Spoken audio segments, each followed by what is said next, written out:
કાળ સમજ્યા. પહેલા આરામાં, બીજા આરામાં, ત્રીજા આરામાં જે યુગલિકનું સ્વરૂપ હોય છે, ભોગભૂમિનું છે, એ આપણે જોયું.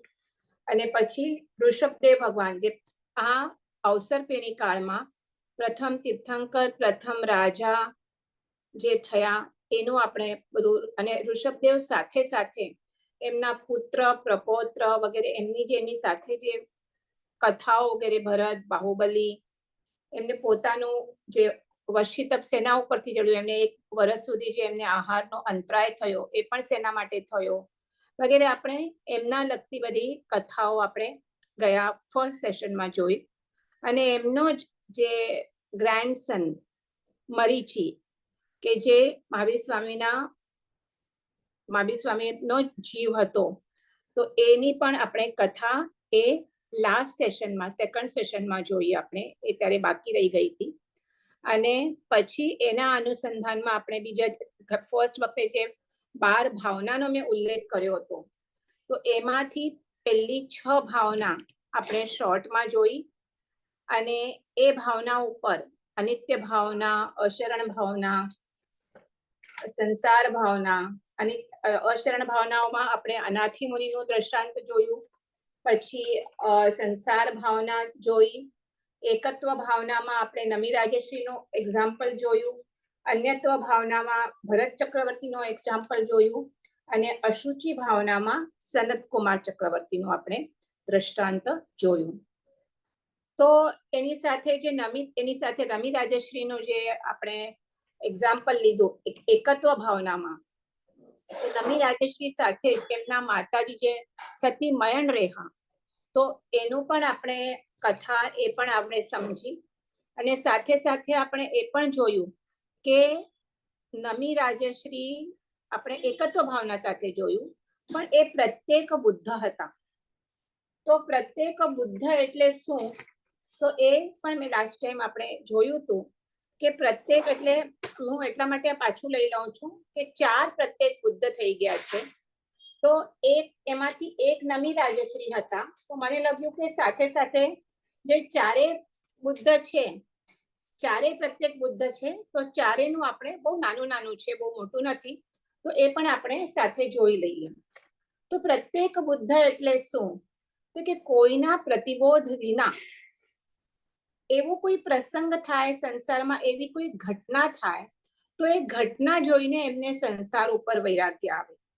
કેમ જેમ નમી રાજેશ્રીને આપણે જોયું કે એમને જ્યારે અત્યંત દાહજ્વર એમને ઉત્પન્ન થયો હતો, અને એ દાહજ્વર મટાડવા માટે એમની પત્નીઓ જે રાણીઓ જે ચંદન ઘસતી હતી, અને એ ચંદનના અવાજથી એમને શું થતું હતું, એમને બહુ જ તકલીફ થતી હતી. અને જ્યારે એમણે કીધું કે અવાજ નહીં કરો, ત્યારે બધી રાણીઓએ એક સૌભાગ્ય કંકણ રાખી અને બીજા બધા કંકણ ઉતારી નાખ્યા, અને પછી ચંદન ઘસવા લાગી. તો એ અવાજ, એ ઘૂંઘાટ શાંત થઈ ગયો. અને એના ઉપરથી આ એકત્વ ભાવના ઉપર વિચારમાં ચડી ગયા, અને એ ભાવના ભાવતા ભાવતા એમને વૈરાગ્ય ઉત્પન્ન થયું. તો એવી જ રીતે જેમ આ નમી રાજેશ્રીનો આપણે એક્ઝામ્પલ જોયું, તો એવી જ રીતે બીજા 3 પણ આ છે પ્રત્યેક બુદ્ધ છે. જો કે એમને જે ચિંતન કર્યું એ અનિત્ય ભાવના ઉપર. અનિત્ય ભાવના ઉપર આપણે એક પણ એક્ઝામ્પલ એટલે દ્રષ્ટાંત નહોતું લીધું. તો મને થયું આ પ્રત્યેક બુદ્ધનું આપણે તો આ જે 4 પ્રત્યેક બુદ્ધ જે શાસ્ત્રમાં વર્ણવેલા છે, અને એનું પણ આપણને કથા થઈ જશે. અને સાથે સાથે અનિત્ય ભાવનાનું એક પણ લીધેલું નહોતું એક્ઝામ્પલ. તો એ પણ આ 3 પ્રત્યેક બુદ્ધ અનિત્ય ભાવનાના આના ઉપરથી વિચારમાં ચડે છે. અનિત્ય ભાવના એટલે શું? કે આ સંસારમાં દરેક વસ્તુ અનિત્ય છે. આપણે 2 વખત જોયું. આ શરીર, સ્વજન, ધન, પૈસો, તમારું પદ, કોઈ પણ કાયમ માટે ટકવાનું નથી. બધું ક્ષણભંગુર છે. જ્યાં સુધી તમારો પુણ્યનો ઉદય છે ત્યાં સુધી તમારી સાથે રહેશે, નહીં તો ચાલી જશે. તો આ અનિત્ય ભાવના છે. અને કેવળ કાયમ માટે રહેનારું કોઈ હોય તો એ છે કેવળ ધર્મ. આ છે અનિત્ય ભાવના. તો એની સાથે આ પ્રત્યેક બુદ્ધમાં જે 3 બીજા પ્રત્યેક બુદ્ધ છે, એ છે કરકંડુ રાજા, બીજા હતા દુમુખ રાજા અને ત્રીજા નિગઈ રાજા. આ ત્રણનું અહીંયા શાસ્ત્રમાં આવે છે, તો એકદમ શોર્ટમાં છે, આપણે તો એ પણ જોઈ લઈએ. તો આ કરકંડુ રાજા એ ચંપા નગરીના દધિવાહન રાજા અને એના રાણી પદ્માવતી, એમના આ રાજકુમાર હતા કરકંડુ. અને એમને બે રાજ્ય મળે છે, બે રાજાના રાજ્ય મળે છે, એક કંચનપુર અને બીજી ચંપા.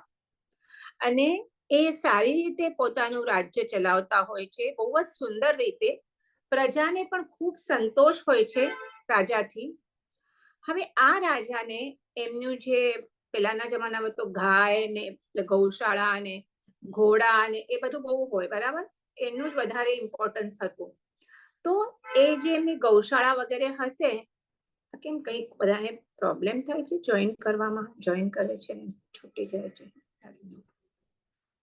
તો એમનો એક ગાયનો બહુ સુંદર વાછરડો હોય છે. એમ પણ વાછરડા નાના બચ્ચા કોઈના પણ હોય તો સરસ જ હોય, અને એમાં એક વાછરડું હોય છે. તો એ વાછરડા ઉપર આ કરકંડુ રાજાને બહુ જ રાગ હતો.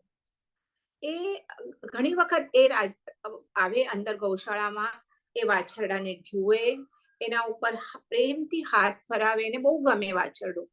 અને પછી મોટું થતું ગયું તો એ જે ગૌરક્ષક એને સંભાળ રાખવા વાળો હતો, એને પણ એને ખાસ ભલામણ કરે છે કે આ મોટો પણ થાય, બળદ પણ થાય, પણ એના પાસેથી કોઈ કામ લેવાનું નહીં, અને એને બહુ જ એનું સારી રીતે એની સંભાળ રાખવાની. રાજાનો હુકમ હતો એ પ્રમાણે એના જે સંભાળવા વાળા હતા એ પ્રમાણે ધ્યાન રાખતા હતા. હવે એ ઘણી વખત આવતો એ, પણ એક વખત એવું થાય છે કે રાજકારભામાં એટલો વ્યસ્ત થઈ જાય છે કે ઘણો લાંબો સમય સુધી એ વાછરડાને જોવા માટે આ રાજા આવી ન શક્યો.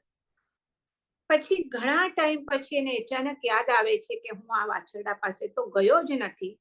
એટલે ખાસ અચાનક એ ઓલા વાછરડું નથી, હવે તો મોટો થઈ ગયો હતો, જ્યારે એ છેલ્લે જોયો બળદ હતો, એટલે જ કીધેલું કે આ બળદ પાસેથી કંઈ કામ કરાવતા નહીં, એને સારી રીતે રાખજો. તો એ બળદને જોવા માટે ને એક મૂર્તિ અને બે ફ્રેમ્સ શ્રીમદ રાજચંદ્ર. તો એ આવે છે, ઘણી વખત પછી આવે છે એને જોવા માટે. તો જુએ છે કે એ બળદને જોયું તો હવે બળદને જરા અવસ્થા આવી ગઈ હોય છે. કારણ જે બળદ વગેરે હોય છે એ લોકોને આપણા મનુષ્ય જેટલી એ લોકોને લાંબા આયુષ્ય ના હોય. આપણે કૂતરા જોઈએ, બળદ જોઈએ 10-12, આઈ ડોન્ટ નો એક્ઝેક્ટલી, પણ બહુ લાંબા એમની આયુષ્ય નથી હોતા. તો એની જરા અવસ્થા આવી ગઈ છે, જરા એટલે વૃદ્ધાવસ્થા આવી ગઈ હોય તે. એટલે વૃદ્ધાવસ્થામાં તો શરીર કેવું થાય, જેમ મનુષ્ય હોય કે બળદ હોય, ચામડી થોડી ઓલી થઈ જાય, લથડી થાય, રિંકલ્સ વગેરે આવી જાય, શરીર બેડોળ લાગે, વિરૂપ બન્યું હતું. એટલે એ પૂછે છે એનો જે સંભાળ રાખવા વાળો કે ભાઈ આ બળદ, મેં તને કીધેલું કે આ બળદનું તો સારી રીતે સંભાળ રાખજે, અને કેમ આવી અવસ્થા થઈ ગઈ છે એની? તો એ કહે છે કે મહારાજ, કે હું તો સારી રીતે સંભાળ રાખું છું, પણ જરા અવસ્થા તો સૌ કોઈને આવવાની છે, કે આપને પણ આવશે, અને ત્યારે તો આવી રીતે શરીર અવસ્થા થવાની જ છે.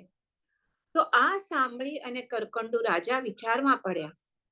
જેમ આપણે ગૌતમ બુદ્ધનું ખબર છે કે ગૌતમ બુદ્ધને જ્યારે વૃદ્ધાવસ્થા જોવે છે, એક માણસ, એક રોગી માણસને જોવે છે, અને છેલ્લે એક શું કહેવાય મૃત્યુ પામેલો જે હોય છે શવ જુએ છે, અને એ જોતા જોતા ગૌતમ બુદ્ધ વિચારમાં ચડ્યા અને એમને સંસાર ત્યાગી દીધો.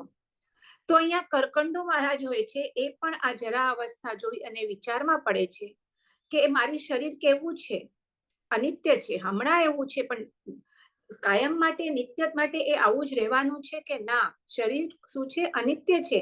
હમણાં સારું છે, થોડા ટાઈમ પછી એનું પણ અવસ્થા એવી જ થવાની છે.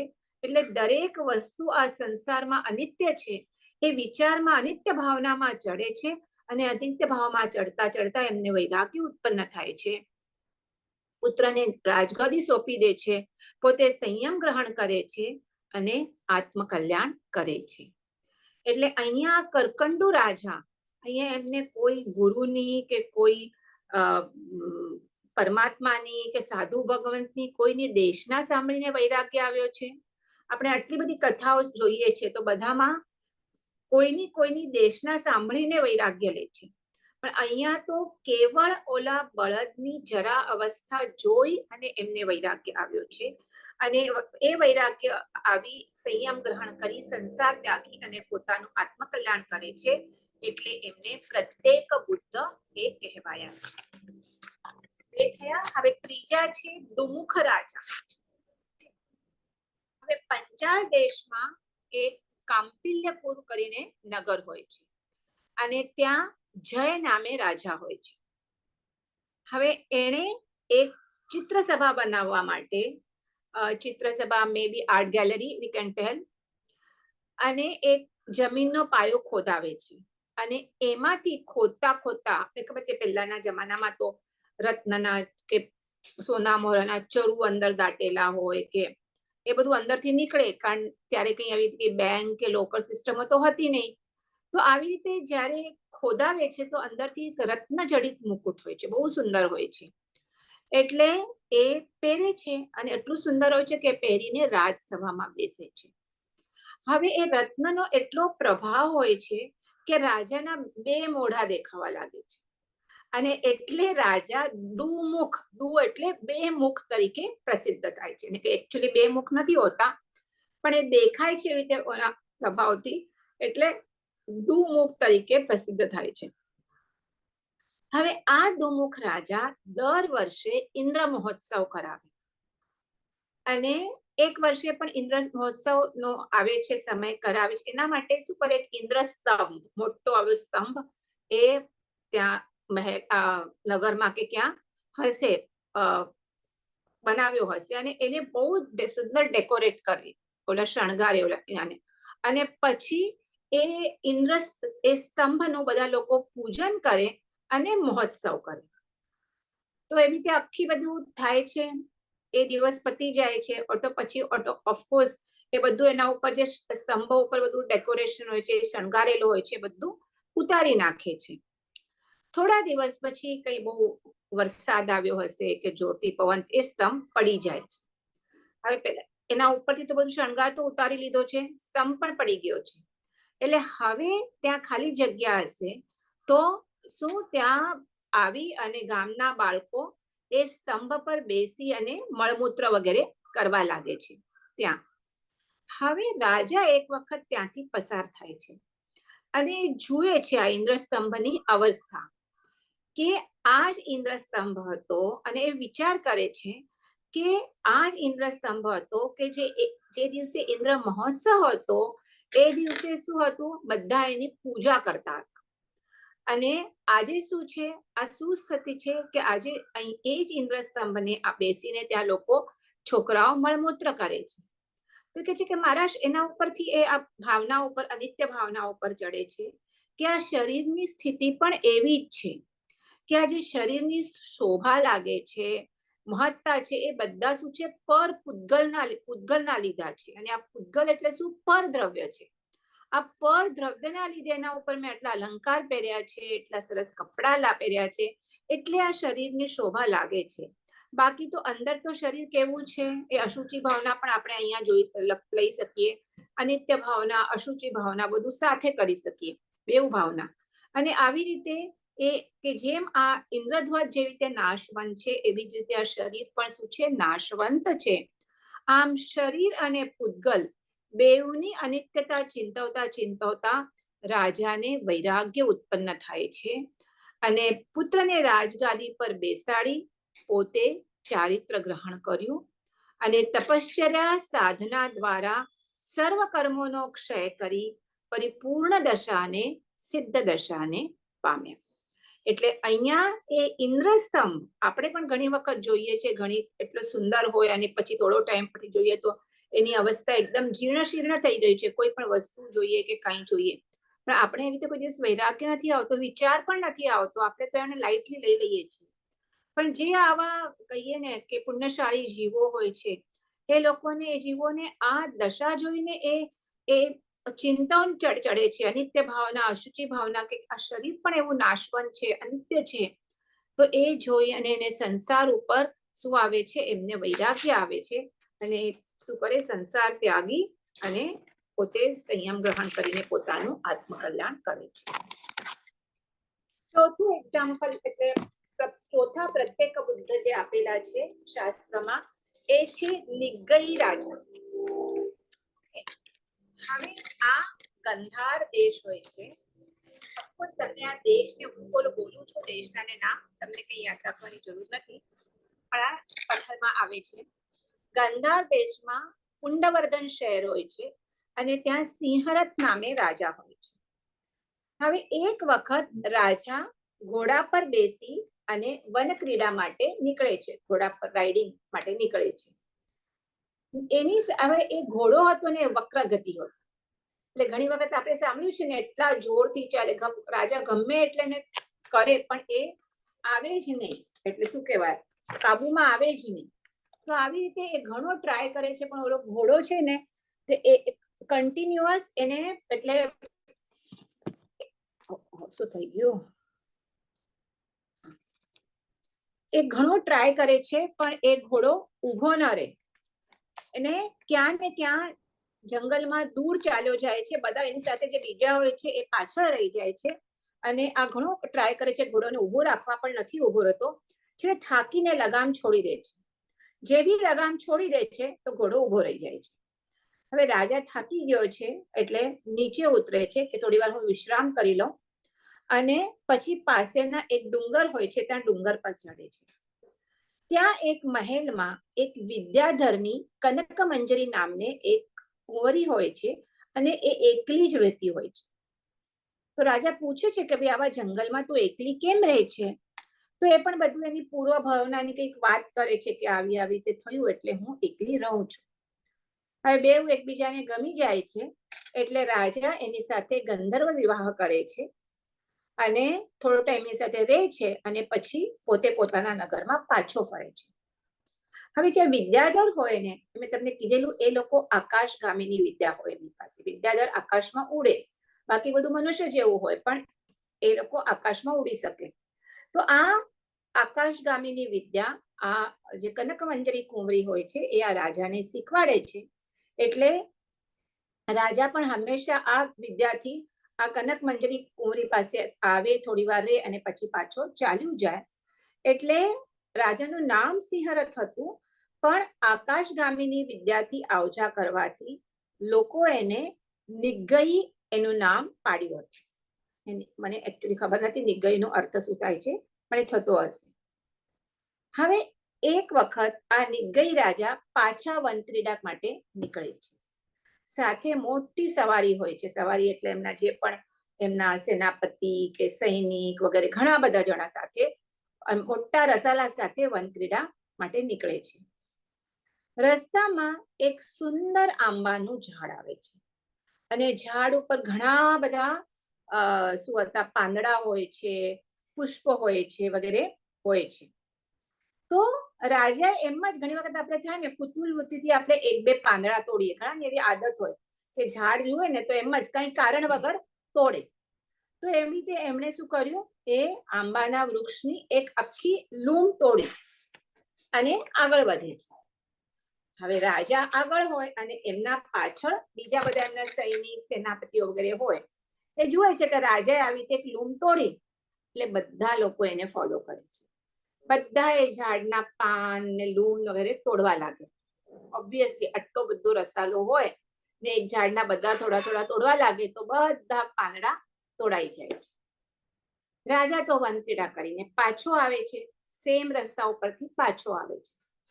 પાછો આવતા એક ઝાડ પાસેથી પસાર થાય છે.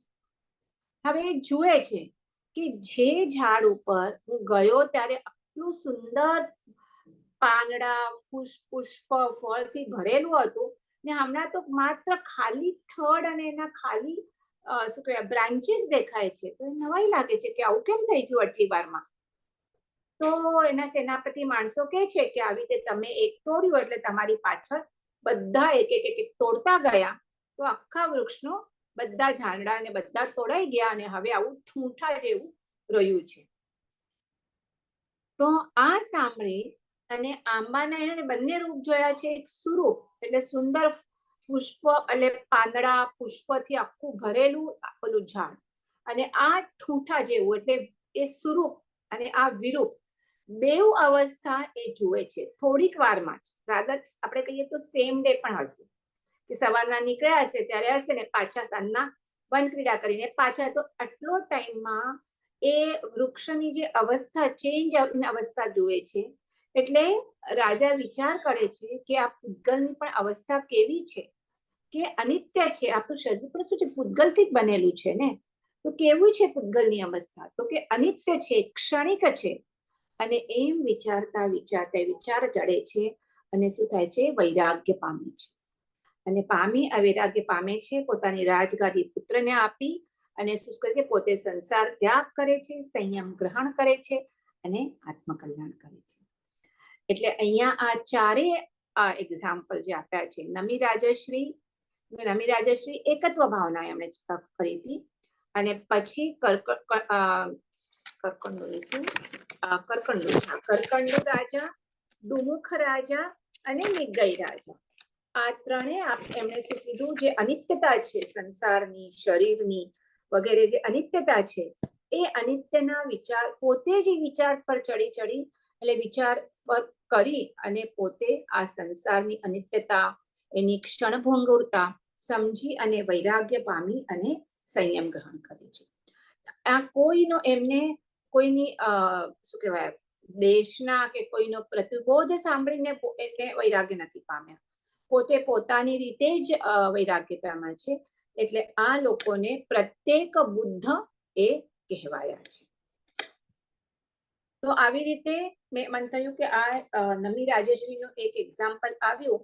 તો એની સાથે સાથે આ પ્રત્યેક બુદ્ધ જે બાકીના છે એના પણ આપણે જોઈ લઈએ. પછી પાછું ક્યારે આવશે મને યાદ નથી. તો આવી રીતે મેં કીધું એટલે એકમાંથી બીજી કથાઓ આવતી જ જશે. આપણે 6 ભાવનાઓ તો જોઈ લીધી છે, હવે બીજી 6 ભાવનાઓ નથી લેતી. આપણે ઋષભદેવ ભગવાનના ચારિત્રથી ચાલુ કર્યું, બરાબર છે. હવે એના પછી આપણે જોઈએ તો એક એક આપણે કલ્પસૂત્રમાં જોઈએ કે બધા 24 ભગવાનના આમાં ચરિત્ર આપેલા છે. જોકે કલ્પસૂત્રમાં દરેક ભગવાનનું ડિટેલમાં નથી. મહાવીર સ્વામીનું અત્યંત ડિટેલમાં છે, ઋષભદેવ ભગવાન, પાર્શ્વનાથ ભગવાન, શાંતિનાથ ભગવાન અને નેમનાથ ભગવાન એનું ડિટેલમાં છે. બાકી બધાનું થોડું થોડું છે આપેલું. તો એના ઉપરથી 2-3 ચીજો મને આપણે કહેવી છે. એક ભગવાનનું કંઈ બહુ ડિટેલમાં જોવાની પણ આપણે જરૂર નથી, પણ તીર્થંકર ભગવાનને લગતી જે 3-4 બાબતો છે એ આપણે સમજીએ જેટલો ટાઈમ હશે એ પ્રમાણે. એક તો શું હતું, એક તો દરેક તીર્થંકર ભગવાન હોય છે એમના મેં કીધું અવસરપણી કાળ આપણો ચાલે છે. એટલે અવસરપણી કાળમાં મેં કીધેલું કે અવસરપણી કાળ એટલે દરેક ચીજ ઘટતી જાય. એટલે આયુષ્ય છે, ઊંચાઈ છે, વીર્ય છે, એમની જે બુદ્ધિ છે એ બધું ઘટતું જાય. તો ઋષભદેવ ભગવાન વખતે જેમ કે એક્ઝામ્પલ આપું તો ઋષભદેવ ભગવાનની હાઈટ 500 ધનુષની હતી.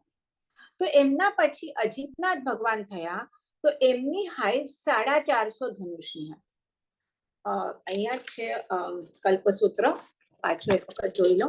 એના પછી સંભવનાથ ભગવાન થયા તો એ સંભવનાથ ભગવાનની હાઈટ 400 ધનુષ્યની હતી. તો આવી રીતે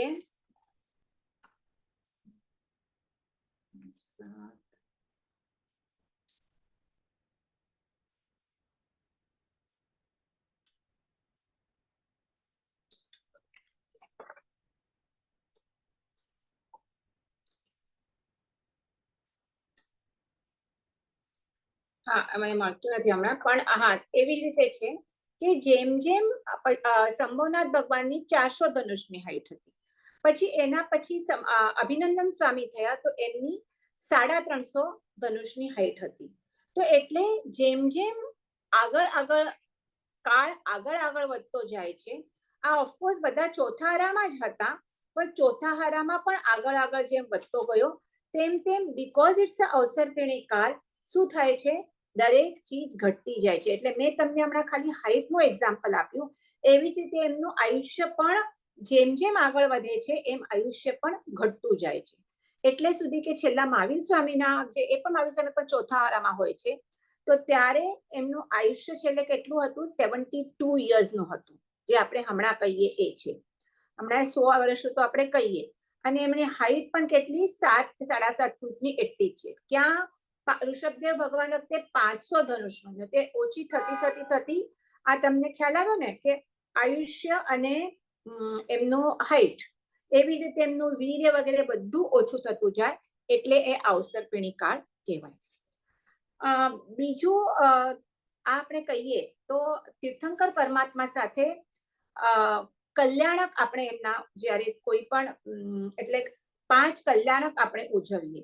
કોઈ પણ દેરાસરમાં પ્રતિષ્ઠા મહોત્સવ હોય, અંજન શલાકા હોય, તો 5 કલ્યાણક ઉજવાય છે. તો આ કલ્યાણક એટલે શું? લગભગ બધાને ખબર હશે, પણ તે છતાં એક વખત હું કહી દઉં છું કે કલ્યાણક એટલે જે કલ્યાણ કરે એને કલ્યાણક કહેવાય. તો તીર્થંકર પરમાત્માના આખા જે જીવનની જે એમની બધી શું કહેવાય, બધી અવસ્થાઓ કહીએ કે જે છે, તો એમાં 5 મહત્વના જે ઘટનાઓ છે એમના જીવનની, જેમ કે એ જે જ્યારે માતાના ગર્ભમાં આવે છે, જેને આપણે ચ્યવન કલ્યાણક કહીએ છીએ અથવા તો ગર્ભ કલ્યાણક. પછી જન્મ થાય છે, જેને આપણે જન્મ કલ્યાણક કહીએ છીએ. અને એ આપણે ખ્યાલ છે કે દરેક તીર્થંકર પરમાત્માનો જન્મ કલ્યાણક 64 ઇન્દ્રો મેરુ પર્વત ઉપર એ તીર્થંકર ભગવાનને લઈ અને ત્યાં ઉજવાય છે. પછી એમનો દીક્ષા કલ્યાણક, જ્યારે દીક્ષા સંયમ ગ્રહણ કરે છે. પછી સાધના કરીને જ્યારે 4 ઘાતી કર્મનો ક્ષય કરીને કેવળ જ્ઞાન પ્રાપ્ત થાય છે, એ કેવળ જ્ઞાન કલ્યાણક. અને 5મો 8 કર્મ, 4 ઘાતી કર્મ. કેવળ જ્ઞાન ત્યારે થાય છે જ્યારે 4 ઘાતી કર્મનો ક્ષય થયો છે, પણ 4 અઘાતી કર્મ હજી બાકી છે. આ 8 કર્મનો ક્ષય કરી અને જ્યારે એ એટલે સંપૂર્ણ આયુષ્ય કર્મનો પણ ક્ષય કરીને અને જ્યારે તે સિદ્ધપદ પ્રાપ્ત કરે છે, તો એ છે એમનું મોક્ષ કલ્યાણક કે નિર્વાણ કલ્યાણક. તો આવી રીતે આ 5 કલ્યાણક શું હોય? આ દરેક પરમાત્માના જીવનની આ સૌથી ઇમ્પોર્ટન્ટ ઘટનાઓ છે. અને એ 5 કલ્યાણકો આપણે જ્યારે પ્રતિષ્ઠા મહોત્સવ વગેરે હોય ત્યારે એ ઉજવીએ છીએ. બીજું, આ જે 5 કલ્યાણક જે ભૂમિ પર થયા હોય, એ ભૂમિઓ પણ એટલી જ મહત્વની હોય. ભલે વર્ષો થઈ ગયા, પણ એમના વાઇબ્રેશન્સ તો એ ભૂમિ પર હોય જ, કે જે ભૂમિ પર આ પરમાત્માના 5 કલ્યાણક થયા છે. અમારી પાસે એકચ્યુઅલી તો ઘણા બધાના લખેલા છે, પણ હમણાં હું 1-2 તમને એક્ઝામ્પલ માટે કહું. જેમ કે ઋષભદેવ ભગવાન આપણે કહીએ તો એમનું ચ્યવન કલ્યાણક અને જન્મ કલ્યાણક કયું? તો અયોધ્યા નગરી અથવા તો કે વિનીતા નગરી કહીએ. પછી એમનું એટલે ચ્યવન, જન્મ અને દીક્ષા 3 કલ્યાણક ક્યાં છે? અયોધ્યામાં. અને એમનું કેવળ જ્ઞાન કલ્યાણક ક્યાં? તો પુરીમ તાલ કહેવાય, અલ્હાબાદ પાસે છે. એ ત્યાં એમને કેવળ જ્ઞાન પ્રાપ્ત થયું. જેમ કે મહાવીર સ્વામીને પણ ખ્યાલ છે કેવળ જ્ઞાન ક્યાં પ્રાપ્ત થયું? કોઈને ખ્યાલ છે? બધાને ખ્યાલ હશે. રુજુવાલિકા. તો એવી રીતે ઋષભદેવ ભગવાનને કેવળ જ્ઞાન ક્યાં પ્રાપ્ત છે? પુરીમ તાલમાં. ઓકે. અને એમનું ઋષભદેવ ભગવાનનું મોક્ષ કલ્યાણક ક્યાં? નિર્વાણ કલ્યાણક ઋષભદેવ ભગવાનનું બોલો ને. અષ્ટાપદ પર. એટલે આપણું હમણાં પાલીતાણા કહીએ ઈ જ ને? ના ના, પાલીતાણા કહીએ અષ્ટાપદ કેવી રીતે? અષ્ટાપદ કૈલાશ પાસે. ના સોરી, હા. કે પાલીતાણામાં હમણાં આ 24માં કોઈ તીર્થંકર ભગવાન મોક્ષે નથી ગયા. સમેત શિખર ઉપરથી 20 તીર્થંકર ભગવાન મોક્ષે ગયા છે. અને બાકીના 4 તીર્થંકર ભગવાન, જેમ કે ઋષભદેવ ભગવાનનું નિર્વાણ કલ્યાણક અષ્ટાપદ, નેમિનાથ ભગવાનનું ગિરનાર, મહાવીર સ્વામીનું ચંપાપુરી, મહાવીર સ્વામીનું પાવાપુરી, અને ચંપાપુરી વાસુપૂજ્ય સ્વામીનું. વાસુપૂજ્ય. વાસુપૂજ્ય સ્વામીના 5 કલ્યાણક ચંપાપુરીથી થયા છે. ઓકે, તો આવી રીતે આપણે જોઈએ તો આ ઋષભદેવ ભગવાનના કલ્યાણક ભૂમિ છે. અયોધ્યામાં આપણે જોઈએ તો અયોધ્યામાં ખાલી ઋષભદેવ ભગવાનના કલ્યાણક નથી. ઋષભદેવ ભગવાનના 3 કલ્યાણક તો છે જ, ચ્યવન, જન્મ અને દીક્ષા. એવી જ રીતે અજિતનાથ ભગવાનના ચ્યવન, જન્મ, દીક્ષા અને કેવળ જ્ઞાન 4 કલ્યાણક. પછી અભિનંદન સ્વામીના પણ આ 4 કલ્યાણક, સુમતીનાથ ભગવાનના આ 4 કલ્યાણક અને અનંતનાથ ભગવાનના પણ આ 4 કલ્યાણક, ચ્યવન, જન્મ, દીક્ષા અને કેવળ જ્ઞાન. આટલા બધા કલ્યાણક અયોધ્યા નગરીમાં થયા છે. બધાનું નિર્વાણ, આ બધાનું બાકી હમણાં જે હું બોલી, અજિતનાથ, અભિનંદન સ્વામી, સુમતીનાથ અને અનંતનાથ, એમના મેં 4 કલ્યાણક તમને કીધા અયોધ્યા. નિર્વાણ કલ્યાણક ક્યાં છે એમનું? અરે બીજા પણ બોલો ને. સમેત શિખર. હા, સમેત શિખર. કારણ 20 તીર્થંકર ભગવાન બાકીના મેં કીધું આ 4 છોડીને, ઋષભદેવ, નેમિનાથ, વાસુપૂજ્ય સ્વામી અને મહાવીર સ્વામી છોડીને બીજા બધા તીર્થંકર પરમાત્મા ક્યાંથી મોક્ષે નિર્વાણ પામ્યા છે? તો સમેત શિખરથી. તો ખાલી આપણે અયોધ્યામાં જોઈએ, આપણે હમણાં પણ જોઈએ, હું ગઈ હતી 1, 2, 3, 4, 16 ને 3, 19 કલ્યાણક ભૂમિ છે આ અયોધ્યાની.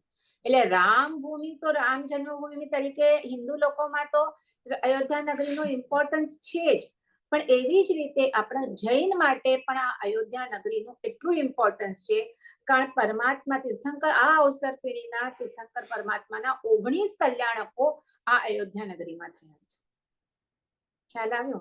એટલે મેં કીધું થોડુંક તમારી સાથે હા તીર્થંકર બધા ભગવાનનું હવે એક એકનું કઈ આ અહીંયા જન્મ્યા ને અહીંયા આવે એ એટલું બધું નથી કહેતી, પણ એમની સાથે જે લગતી વળગતી જે એમની સાથે જે ઇન્ફોર્મેશન છે એ આપણે થોડી જોઈએ. તો એવી રીતે અયોધ્યા નગરીમાં મેં કીધું મેક્સિમમ કલ્યાણક ત્યાં થયા છે. પછી ઘણા બધા છે. આપણે પાર્શ્વનાથ ભગવાનનું જોઈએ તો પાર્શ્વનાથ ભગવાન ક્યાં જન્મ્યા? હું એટલા માટે તમને આ શેર કરું છું કે તમે લોકો ત્યાં કદાચ જાઓ. હમણાં અયોધ્યા તો રામ મંદિર થયા પછી ઘણા જણા ગયા પણ હશે અને ઘણા જવાના પ્લાન પણ કરતા હોય છે. તો ત્યાં ભલે જાઓ, રામ મંદિરના દર્શન કરો, પણ સાથે સાથે આપણી આ કલ્યાણક, આપણા તીર્થંકર, જૈન તીર્થંકરની કલ્યાણક ભૂમિ છે, એનો મહિમા આપણે આપણા મનમાં હોવો જોઈએ કે એ ભૂમિ કેટલી પવિત્ર છે. આટલા બધા તીર્થંકર પરમાત્માના આટલા બધા કલ્યાણકો જ્યાં થયા હોય તો એમના વાઇબ્રેશન ભલે હજારો લાખો વર્ષ થઈ ગયા હોય, પણ એ ભૂમિની પવિત્રતા તો હોય જ. એટલે જે એટલીસ્ટ આ જે આપણને નોન જે છે એના હું ખાલી નામ બોલી રહી છું. તો મને ખાલી કહો કે પાર્શ્વનાથ ભગવાનનું કલ્યાણક કયા થયા છે? એ પણ બધાને નોન પ્લેસ છે, એટલા માટે હું કહું છું. કદાચ ગયા પણ હશો તમે લોકો. વારાણસી. વારાણસી એટલે કાશી, બનારસ. શોપિંગ માટે તો ગયા હશો, ઓલા બાજુ નીકળ્યા હશો તો. એનીવે, તો વારાણસી પાર્શ્વનાથ ભગવાનના અહીંયા ચ્યવન, જન્મ, દીક્ષા અને મહોત્સવ 4 કલ્યાણક આ વારાણસી બનારસમાં થયા છે. અને તમને ખ્યાલ હોય તો આપણે ખબર છે કે વારાણસી એટલે ગંગા નદીના કિનારા પર આવ્યું છે. અને ત્યાં કોઈ ગયા હશો તો ત્યાં ખ્યાલ છે કે ગંગા નદીના ત્યાં ઘણા બધા ઘાટ હોય છે અલગ અલગ, તમને ખ્યાલ હોય તો. તો આ અંદર આપણે સિટીમાં આ જોઈએ તો આ પાર્શ્વનાથ ભગવાનનું ત્યાં મંદિર છે. એક બાજુ દિગંબર, એક બાજુ શ્વેતાંબર. કારણ જે કલ્યાણક ભૂમિ છે એ તો એક જ હોય. એ કઈ અલગ અલગ દિગંબર ને શ્વેતાંબરની કલ્યાણક ભૂમિ અલગ અલગ નથી હોતી. એટલે જનરલી બેઉ દેરાસર તમને મળે. તમે કોઈ પણ કલ્યાણક ભૂમિ પર દર્શન કરવા જાઓ તો ત્યાં દિગંબર દેરાસર પણ હોય અને શ્વેતાંબર દેરાસર પણ હોય. તો એવી જ રીતે આપણે કાશીમાં જઈએ, બનારસમાં, તો પાર્શ્વનાથ ભગવાનના બેઉ દેરાસર છે, મોટા છે બેઉ, શ્વેતાંબર અને દિગંબર. ત્યાં તમે અંદર નાની નાની ગલીમાં જાઓ તો ત્યાં છે ને એક ઘાટ છે, ઘાટનું નામ મને ભૂલી ગઈ, અને ત્યાં ભદૈની ઘાટ, હા સોરી, ભદૈની ઘાટ, અલગ અલગ ઘાટ છે ત્યાં. તો ત્યાં ઘાટ ઉપર સુપાર્શ્વનાથ ભગવાનના, ભદૈના, ત્યાં જ વારાણસીમાં જ એમના પણ 4 કલ્યાણક સુપાર્શ્વનાથના ત્યાં જ છે. નાનકડું એકદમ એક રૂમમાં ભગવાન છે, પણ ત્યાં 4 કલ્યાણક એમના ત્યાં જ છે, વારાણસીમાં જ. હવે વારાણસીની બાજુમાં જ 25-30 કિલોમીટરના ડિસ્ટન્સ ઉપર સિંહપુરી કરીને છે, જ્યાં શ્રેયાંશનાથ ભગવાનના 4 કલ્યાણક છે. અને ચંદ્રપુરી છે, બહુ નજીક છે. તમે એક જ દિવસ સવારથી નીકળો તો તમારા બધા કલ્યાણક ભૂમિ થઈ જાય. તો ત્યાં ચંદ્રપ્રભુના આ 4 કલ્યાણક છે. હું પાછું રિપીટ કરું છું, એટલા માટે આ કહી રહું છું કે તમે ન ગયા હો અને ક્યારેય જવાના હો તો આ કલ્યાણક ભૂમિના દર્શન જરૂરથી કરજો. શ્રાવસ્તી જે બુદ્ધ ભગવાનની જે બહુ જ મહત્વની જે આ છે શ્રાવસ્તી નગરી, તો આ શ્રાવસ્તી છે એ સંભવનાથ ભગવાનના કલ્યાણક અહીંયા શ્રાવસ્તીમાં થયા છે. તો આવી રીતે આપણે જોઈએ તો આ કલ્યાણક ભૂમિનો પણ એક મહત્વ આવ્યું. હવે બીજું શું રહ્યું? આપણે તીર્થંકર ભગવાનનું કંપીલપુરમાં વિમલનાથ ભગવાનના 4 કલ્યાણક અલગ અલગ ઘણા બધા છે. એવી જ રીતે આપણે જે શૌર્યપુરી છે તો નેમનાથ ભગવાનના 54 અને જન્મ શૌર્યપુરીમાં છે, જે આગ્રાથી અરાઉન્ડ 70 કિલોમીટર દૂર છે.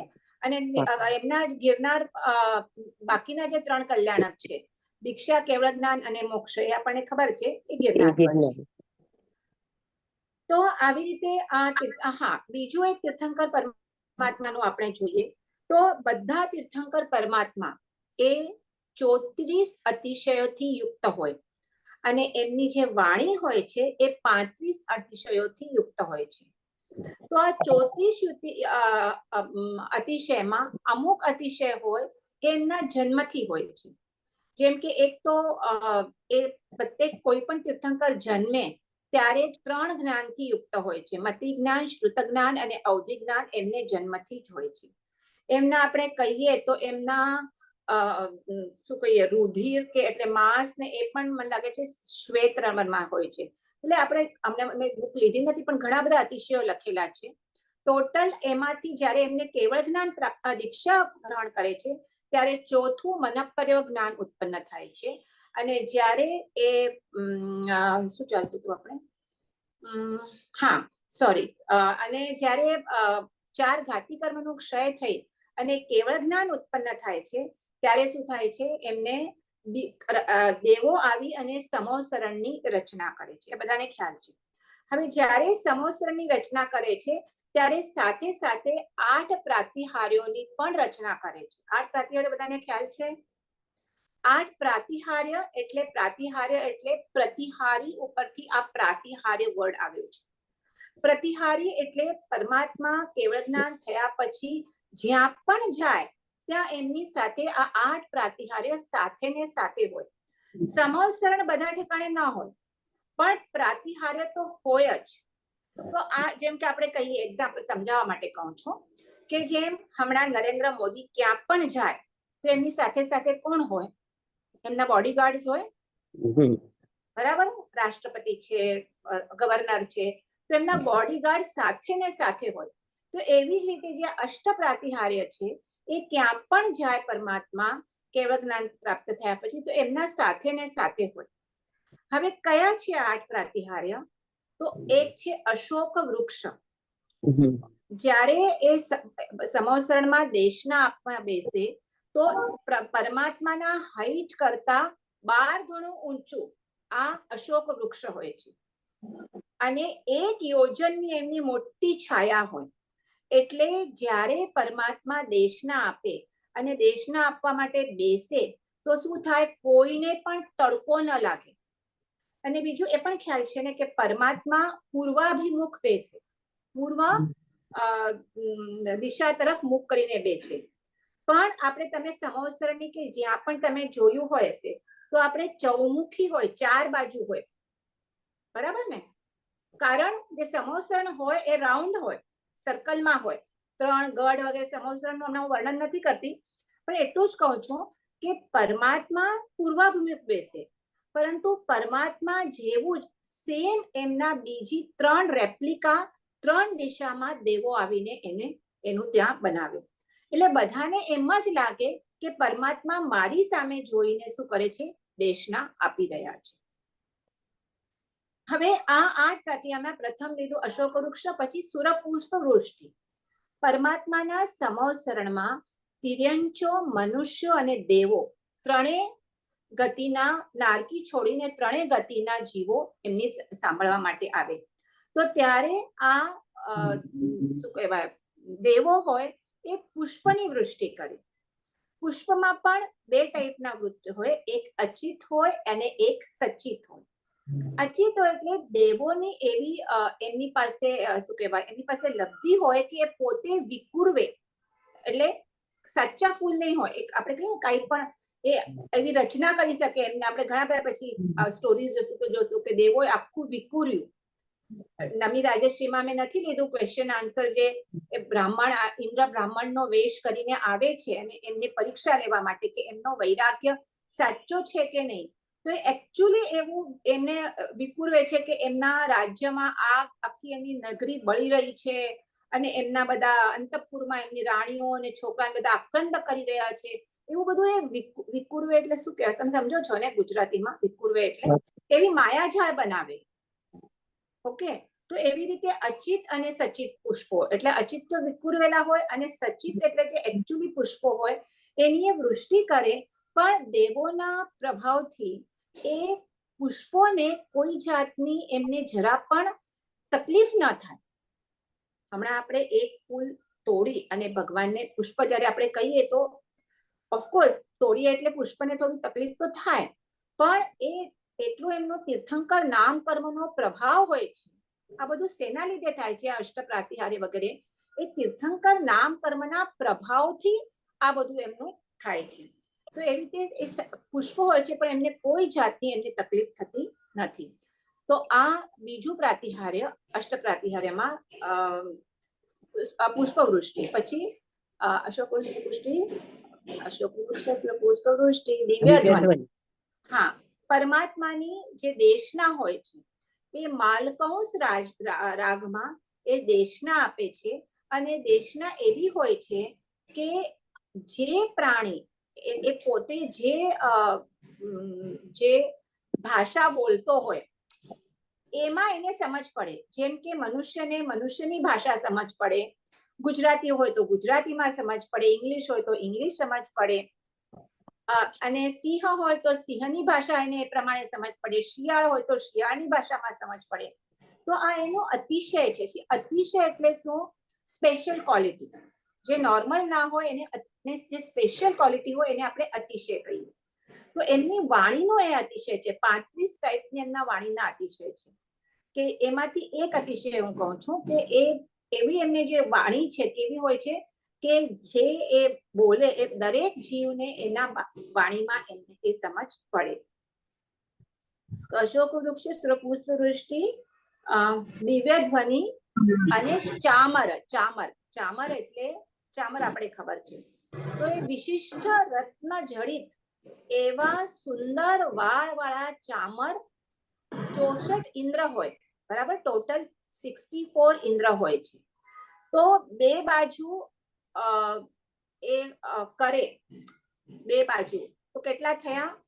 32 થયા. એટલે એક બાજુ એક ને બીજું બાજુ બીજું, એટલે 32 જોડી થઈ. અને 4 બાજુ ભગવાન છે તો એક એક બાજુ 8 એવી રીતે એક બાજુ 8 ઇન્દ્ર, બીજી બાજુ 8 ઇન્દ્ર. એવી જ રીતે બીજે મુખ સાઈડ બેઠે છે ત્યાં 8 ઇન્દ્ર અને ત્યાં 8. એવી રીતે ટોટલ 64 ઇન્દ્રો 64 ચામર ઢાળે. જ્યારે પરમાત્મા સમોસરણમાં બેસી અને દેશના આપતા હોય ત્યારે આવી રીતે 64 બે બાજુ આવી રીતે 8 આમ 64 ઇન્દ્રો 64 ચામર અહીંયા ઢાળતા હોય છે. આસન, એમનું આસન કેવું હોય તો એનું પણ આખું વર્ણન આવે છે કે રત્નજડિત એના કેવી સરસ એના એની મણીઓ એમાંથી બધું શું આવે છે, કાંતિ હોય છે વગેરે, એનું પણ આવે છે આસન. તો પછી ભામંડલમ, એમના પાછળ તમને એ તો ખ્યાલ છે ને ભામંડલ હોય પરમાત્માની પાછળ. એટલું બધું તેજ પુંજ હોય કે કેટલા સૂર્યનું આપણે કહીએ એમાં તેજ પણ એમાં સમાઈ જાય. એટલું એ એમનું પાછળ એટલું તેજ પુંજ વાળું ભામંડલ હોય. પછી 3 છત્ર હોય, બરાબર, એક છત્ર, બીજો છત્ર અને ત્રીજો છત્ર, કે જાણે સૂચવતો હોય કે એ 3 છત્ર એ 3 લોકના નાથ છે. અધોલોક, મધ્યલોક અને ઉર્ધ્વલોક 3 લોકના નાથ છે એવું સૂચવતા 3 છત્ર પરમાત્મા ઉપર ઢળેલા હોય. પતી ગયા બધા?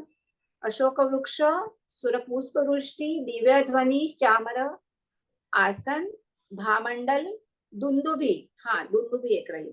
એટલે દેવો દુંદુભી વગાડીને બધાને કહેતા હોય છે કે અહીંયા પરમાત્માનું સમવસરણ છે. તો હે ભવ્ય જીવો, તમને તમારું આત્મકલ્યાણ કરવું હોય તો તમે આવો આવો અને અહીંયા પરમાત્માની વાચના સાંભળો અને પોતાનું આત્મકલ્યાણ કરો. તો આવી રીતે દેવો દુંદુભી વગાડતા હોય છે. અને છેલ્લું 3 છત્ર.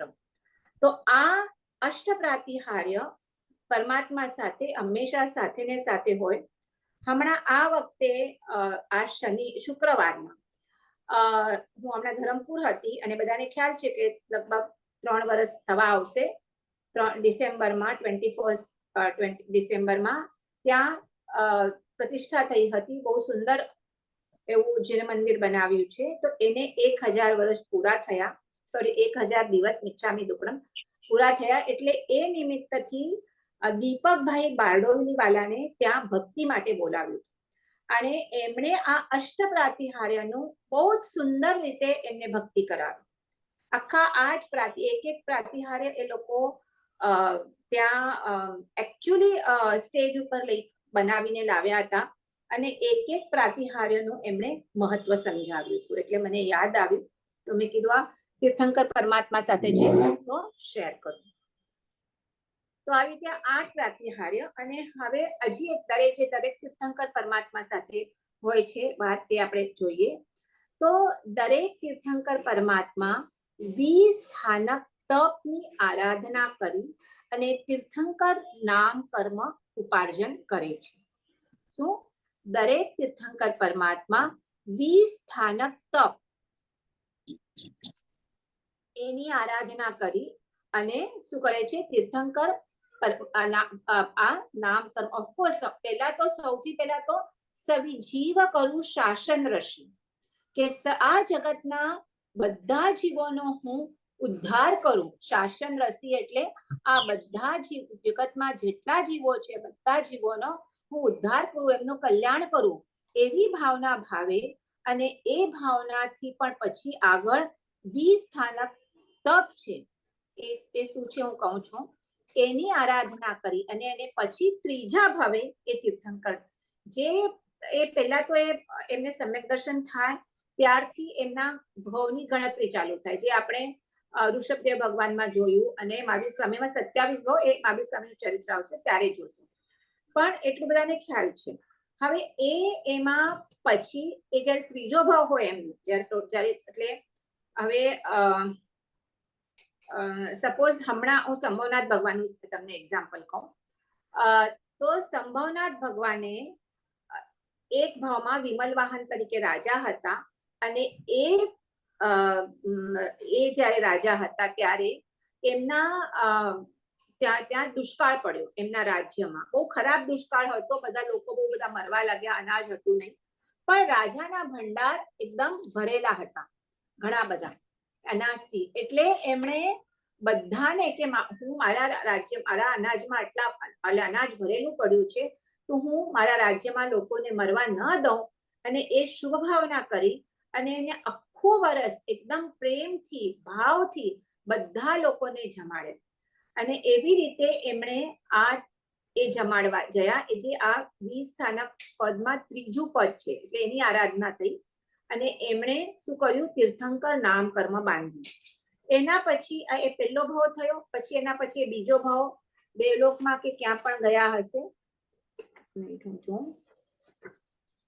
હા, રાઈટ, મળી તો ખરું. ચલો, દેવલોકમાં દેવ થયા, બરાબર છે. અને એના પછી ત્રીજો ભાવ, એટલે ત્રીજા ભાવમાં 400 ધનુષની ઊંચાઈ વાળા આ પ્રભુ 15 લાખ એટલે સંભવનાથ પ્રભુ જન્મે છે. એટલે દરેક તીર્થંકર પરમાત્મા આ 20 સ્થાનક પદ 20 સ્થાનક તપ છે એની આરાધના કરે છે, તીર્થંકર નામ કર્મ બાંધે છે, ક્યારેક ત્રીજા ભાવે એ તીર્થંકર થાય છે. ઓકે, તો આ 20 સ્થાનક તપ શું છે કે જેના લીધે આ તીર્થંકર નામ કર્મ બંધાય છે, તો એના વિશે આપણે થોડુંક સમજીએ. આ 20 પદ આપેલા છે, 20 સ્થાનક એટલે જે તપ છે, તપ તો બધાને ખ્યાલ છે, કર્મની નિર્જરા કરવા માટે જૈન શાસ્ત્રમાં 12 તપનું વર્ણન છે. 6 બાહ્ય તપ અને 6 અભ્યંતર તપ. બાહ્ય તપ કયા છે હું ખાલી નામ બોલું છું, હમણાં એમાં ડિટેલમાં નહીં જાઉં, કારણ આપણે 20 પદ છે એ સમજવા છે. ખાલી નામ બોલું છું. બાહ્ય તપના અનશન, ઉણોદરી, વૃત્તિ સંક્ષેપ, રસત્યાગ, કાયાક્લેશ અને સંલીનતા, એ 6 છે. એક એક લાઈનમાં બોલી જાઉં છું. ચલો, અનશન એટલે શું કે આપણે જે ઉપવાસ એકાસના કરીએ, જે ન આપણે આહાર ચતુર્વેદ આહાર કે આપણે 3 આહારનો કે જે ત્યાગ કરીએ, એ શું આવે? અનશન. એમાં વળી પાછા ભેદ છે, એમાં આપણે બહુ ડિટેલ નથી જતા, પણ ઉપવાસ વગેરે બેઝિકલ છે એ આ અનશનમાં આવે. પછી ઉણોદરી. ઉણોદરી એટલે આપણે જેટલું આપણું પેટ ભરીને ખાવું છે આપણું, એના કરતા થોડુંક ઓછું ખાવું, બરાબર છે, એ છે ઉણોદરી તપ. પછી વૃત્તિ સંક્ષેપ. વૃત્તિ સંક્ષેપ એટલે આપણી જીવનની જરૂરિયાતની જે પણ ચીજો છે, ભૌતિક, આપણે ખાવા પીવા, કપડાં પહેરવા માટે, તો બને એમ ઓછું રાખવું. જેમ કે આપણે હમણાં કોઈ લગ્નમાં જઈએ સ્પેશિયલી કે પાર્ટીઝમાં જઈએ, તો કેટલું બધું સ્પ્રેડ મેન્યુ હોય, 20, 30, 40 જેટલી શું આઈટમ હોય. આપણે જોઈએ કે ઘણા મહાત્માઓ વગેરે 4 આનાથી વધારે નહીં લો, 5 વસ્તુથી વધારે નહીં, એટલે એટલાથી જ હું ભોજન કરીશ.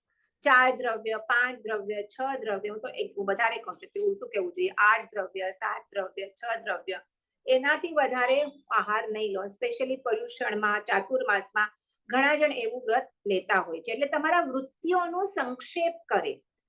આપણે તો હમણાં જઈએ, કહું છું ને, લગ્નમાં તો કંઈ કહેવાનું જ નહીં, કેટલી બધી ટાઈપના ચાઇનીઝ ને મેક્સિકન ને ફલાણા ને ટીકડા, કેટલા બધા ક્યુઝિન્સ હોય, કેટલી બધી વસ્તુઓ હોય, ને આપણે પાછી બધું એ ચાખીએ પણ ખરા કે ચલો જોઈએ તો ખરા કેવું છે, પણ નહીં. આ અહીંયા વૃત્તિને તમને સંક્ષેપ કરવું છે. આ મેં તમને ખાલી ભોજનનું કીધું, આહારનું કીધું, એવી રીતે તમે કપડા વગેરે બધી વાતની તમે વૃત્તિ સંક્ષેપ કરે. ચાતુર્માસ છે તો હું આટલા જોડી કપડાથી વધારે નહીં લઉં, વગેરે વગેરે, બધું ઘણું બધું આવી શકે આવી રીતે. તો આ છે વૃત્તિ સંક્ષેપ. પછી રસત્યાગ. રસત્યાગ એટલે આપણે કહીએ તો વિગયનો ત્યાગ. મુખ્ય જે 4 વિગય છે, મહાવિગય છે, એનો તો કાયમ માટે ત્યાગ. કઈ મહાવિગય છે? મદ્ય, માંસ, મદિરા અને માખણ. માખણ પણ ખ્યાલ છે ને કે થોડા ટાઈમ પછી તરત જ એમાં અત્યંત સૂક્ષ્મ શું કહીએ બેક્ટેરિયા કે કહીએ એ ઉત્પન્ન થવાનું ચાલુ થઈ જાય. એટલે ઘણા શું કરે, મખણ હોય તો છાશમાં જ રાખે. એક વખત તમે છાશથી એને છૂટું કરો તો ઇમિડિયેટલી ચાલુ થઈ જાય. એટલે પછી તમે છાશમાંથી છૂટું કરીને સીધું શું કરો, ગરમ કરો. તો એટલે માખણને પણ વિગય કીધેલું છે, મહાવિગય. તો આ 4ની તો મધ્ય એટલે ડ્રિંક્સ, હાર્ડ ડ્રિંક્સ. મધુ એટલે મધ, મદિરા, સોરી થઈ ગયું, અને માંસ એ તો ઓબ્વિયસલી આપણે બાય ડિફોલ્ટ આપણે જૈન કુટુંબમાં જન્મ્યા છીએ એટલે માંસ તો આપણે લેતા જ નથી. તો આ 4 મહાવિગયો. અને બીજી જે 6 વિગયો છે, કઈ છે? દૂધ, દહીં, ઘી, તેલ, ગોળ અને કડા વિગય. કડા વિગય એટલે જેમાં આપણે કહીએ તો આપણે તેલ ડાયરેક્ટ કાચું ના હોય, પણ આપણે વઘાર માટે વગેરે આપણે જે વાપરીએ કે તળેલું વાપરીએ વઘાર માટે, કે તળવા માટે આપણે કહીએ તળેલી વસ્તુ, તો એ બધું 6 વિગય કે છે. જે આ 6 વિગયનું આપણે ત્યાગ ક્યારે કરીએ છીએ? જ્યારે આંબીલ કરીએ છીએ ત્યારે. સારું થયું હમણાં વાત નીકળી. તો હમણાં એમ્પલ આંબીલની હોળી 9 તારીખથી કે ત્યારે ચાલુ થાય છે, બરાબર?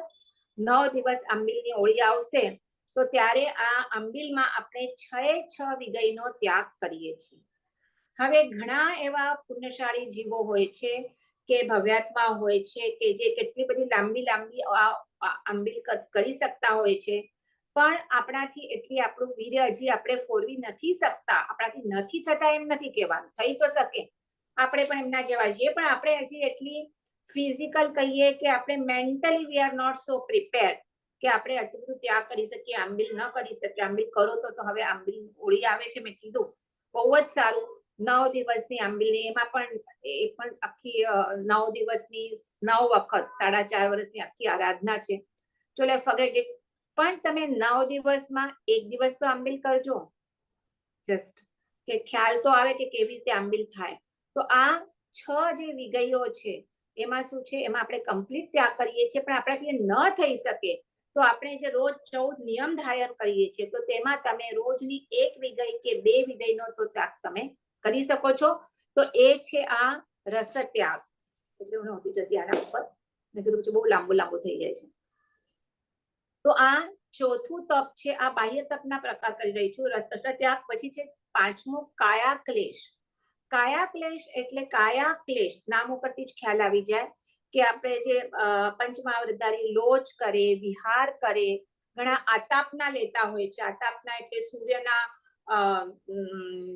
ફૂલ સૂરજ હોય 12 વાગ્યાનો, અને ત્યાં આવા સુરતના તાપમાં ઉભા રહીને કાયોત્સર્ગ વગેરે કરતા હોય છે. તો આ બધું શું છે, કાયા ક્લેશ તાપ હોય છે. વિહાર કરવા, પગમાં કઈ ચંપલ નહીં, કાંઈ નહીં, આટલા લાંબા વિહાર કરવા, બધું શું છે, કાયા ક્લેશ. કાયાને કષ્ટ આપો, આ પણ એક પ્રકારનો તપ છે. અને છેલ્લે સંલીનતા. સંલીનતા એટલે એક જ જગ્યાએ બેસી અને શરીરના અંગો પણ હલાવવાની, સંલીનતા, બધાનું દરેકની સંલીનતા કરવી. એવી રીતે શું કરવાનું, મન વચન કાયા સર્વ પ્રકારના ઇન્દ્રિયોને પણ કાબુમાં રાખી અને આ સંલીનતા તપ કરવાનું હોય છે. તો આ 6 બાહ્ય તપ છે. આ બાહ્ય તપ એકચ્યુઅલી વધારે ઇમ્પોર્ટન્ટ છે. અભ્યંતર તપ એમના સપોર્ટિંગ રૂપે આ બાહ્ય તપ આપેલા છે. જેમ જેમ તમે એક તપ આગળ જાઓ એમ એ વધારે મહત્વના હોય છે. તો આપણે એકચ્યુઅલી આપણને તપ એટલે શું થાય કે ઉપવાસ કર્યું એ તપસ્વી કહેવાય, પણ એવું નથી. એ તો સૌથી પહેલું છે અનશન તપ. એના કરતા જેમ જેમ તમે આગળ વધો એમ એ તપનું મહત્વ વધતું જાય. અને એ મેઇન છે અભ્યંતર તપ. એટલે બાહ્ય તપ કરતા પણ વધારે ઇમ્પોર્ટન્ટ કયા છે, અભ્યંતર તપ. તો એ કયા છે અભ્યંતર તપ? પ્રાયશ્ચિત, જે બધા નામ પેલા બોલી જાઉં છું, પ્રાયશ્ચિત, વિનય, વૈયાવચ, પછી સ્વાધ્યાય, કાયોત્સર્ગ અને ધ્યાન. આ 6 શું છે, અભ્યંતર તપ છે. એમાં સૌથી પ્રથમ પ્રાયશ્ચિત, જે આપણા પાપ, આપણા દોષ જે પણ થઈ ગયા હોય છે એ દોષોની શુદ્ધિ માટે આ શું છે, પ્રાયશ્ચિત તપ આપેલું છે. જે આપણે કહીએ તો આલોચના, પ્રતિક્રમણ, આપણે કહીએ પ્રતિક્રમણમાં પણ આપણે શું કહીએ કે દિવસ દરમિયાન થયેલા જે પણ પાપો છે એની શું કરવી, આલોચના કરવી, એનું પ્રાયશ્ચિત લેવું.